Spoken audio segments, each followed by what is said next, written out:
আমি অভিজিৎ চন্দ্র দাস হিন্দু সুরক্ষা সমিতির রাজ্যের প্রভারী। আজকে দক্ষিণ 24 পরগনা হিন্দু সুরক্ষা সমিতির জেলা কমিটির তত্ত্বাবধানে আজকে এখানে আমরা বছরানে একটা বিশেষ সভা আয়োজন করলাম এবং আজকের সভা থেকে যারা গো হত্যা করেন, গো পাচার করেন বা গো মাংস দোকান চালান, আপনাদের জন্য হিন্দু সুরক্ষা সমিতি একটা সতর্ক বার্তা দিচ্ছে যে আগামী 17 তারিখের আগে এইসব পুরোপুরি বন্ধ করে দিবেন।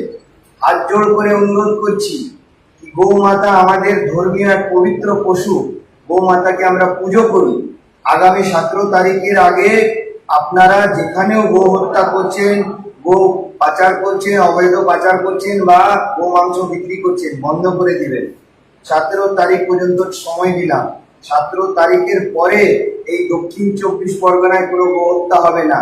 এখন হাত জোড় করছি, 17 তারিখের পরে হাত জোড় করবো না। তাই ভালোভাবে সুস্থভাবে আমাদের গো হত্যা বন্ধ করার জন্য আপনারা সহযোগী হবেন, সহযোগিতা করবেন। জয় শ্রীরাম।